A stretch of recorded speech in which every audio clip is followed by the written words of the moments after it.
Assalamualaikum warahmatullahi wabarakatuh. Selamat pagi anak-anak. Semoga kita dalam lindungan Allah SWT. Sekarang kita belajar tema 6, subtema 2, pembelajaran 4. Silakan tonton videonya. Ayah, jika sudah besar nanti, aku bercita-cita menjadi arsitek seperti teman ayah, Paman Fadli.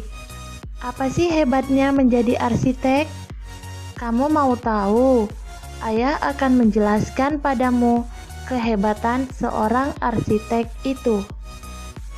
Pengertian arsitektur dan arsitek.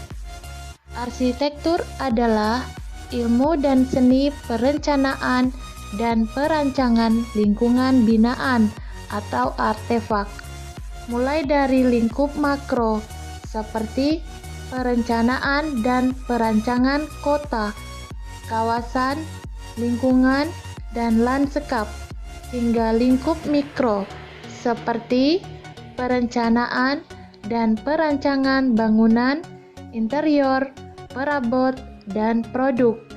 Dalam arti yang sempit, arsitektur seringkali diartikan sebagai ilmu dan seni perencanaan dan perancangan bangunan. Dalam pengertian lain, istilah arsitektur sering juga dipergunakan untuk menggantikan istilah hasil-hasil proses perancangan. Jika ilmu dan seni perencanaan dan perancangan lingkungan binaan atau artefak dinamai arsitektur, orang yang mempunyai keahlian dan berkecimpung di dalam bidang tersebut dinamai arsitek.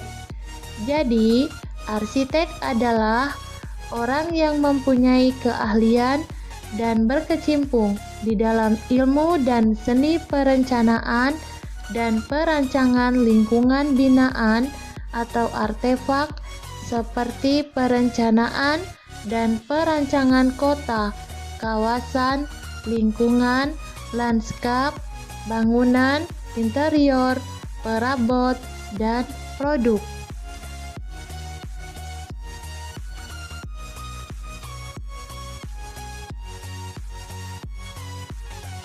Ayo membaca. Tahukah kamu? Ayah Beni menunjukkan kepada Beni beberapa bangunan hasil karya arsitek. 1. Candi Borobudur. Candi Borobudur merupakan candi Buddha terbesar di Indonesia. Arsiteknya bernama Gunadarma. Candi tersebut amat indah dan megah, dibangun tanpa perekat dan tanpa bantuan alat modern. Tak heran jika Candi Borobudur menjadi salah satu keajaiban dunia. 2. Waduk Jatiluhur. Seorang arsitek juga berperan dalam menjaga lingkungannya, misalnya saat bekerja sama dengan insinyur teknik sipil dalam merancang Waduk Jatiluhur. Waduk Jatiluhur adalah kolam besar tempat menyimpan air untuk berbagai kebutuhan. Hasil karya kumpulan arsitek Indonesia ini memiliki banyak kegunaan, di antaranya menampung dan mengalirkan air ke sebuah pembangkit listrik tenaga air atau PLTA, sehingga dapat menghasilkan listrik. Waduk juga bermanfaat sebagai penyedia air bersih dan irigasi yang diperlukan untuk mengairi sawah. Waduk ini juga sebagai pengendali banjir.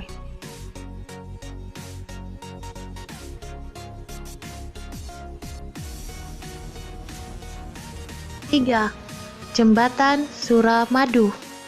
Jembatan Suramadu adalah jembatan yang menghubungkan Pulau Jawa dan Pulau Madura.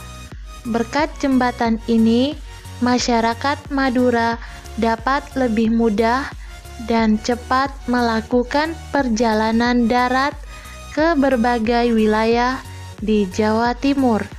dengan panjang 5.438 meter.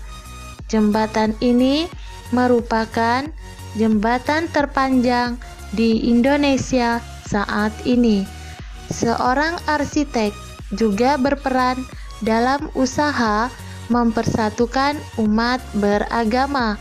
Lihatlah Masjid Istiqlal Jakarta yang berdiri megah berdampingan dengan Gereja Katedral Jakarta, tempat umat Katolik beribadah. Masjid Istiqlal dibangun pada masa pemerintahan Presiden pertama Indonesia, Soekarno, pada tahun 1961. Pembangunan masjid ini memerlukan waktu 17 tahun hingga digunakan pertama kali pada tahun 1978. Perancangnya bernama Frederick Silaban. Nah, setelah kamu tahu kehebatan hasil karya seorang arsitek, maka kamu juga harus tahu seperti apa perjalanan seorang arsitek dapat mencapai cita-citanya. Berikut adalah langkah-langkah yang harus dilakukan jika kamu ingin menjadi seorang arsitek. Perjalanan untuk menjadi seorang arsitek diawali dengan pendidikan sarjana atau S1 di lembaga perguruan tinggi yang menyelenggarakan program studi arsitektur. Di Indonesia terdapat berbagai lembaga pendidikan arsitektur negeri dan swasta yang mendidik calon arsitek. Pendidikan berpusat pada perancangan arsitektur dengan didukung pengetahuan struktur dan konstruksi, teori dan sejarah arsitektur, teknik komunikasi, perkotaan, serta ilmu-ilmu lain.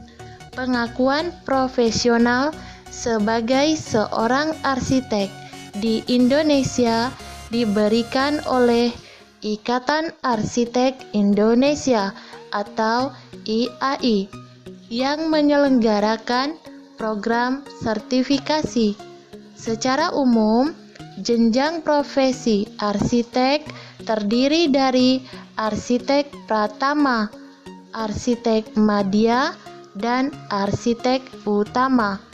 Seorang arsitek diharapkan memiliki berbagai pengetahuan dan keterampilan yang diperoleh dari pendidikan di perguruan tinggi maupun pendidikan profesi berkelanjutan yang memenuhi baku kompetensi arsitek dari Union International des Architectes atau UIA.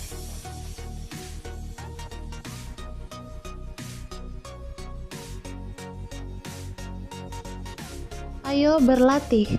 Lengkapilah diagram berikut ini dengan menggunakan berbagai sumber informasi yang kamu miliki.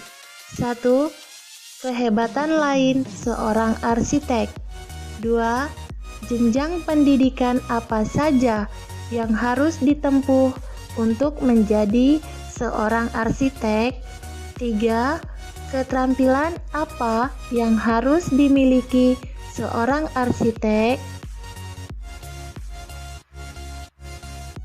Demikian tadi video pembelajaran pada pagi hari ini. Mudah-mudahan kalian bisa mengambil manfaat dan hikmahnya apa yang telah disampaikan dari materi video pembelajaran pada pagi hari ini. Akhirul kalam, ihdinas siratal mustaqim. Assalamualaikum warahmatullahi wabarakatuh.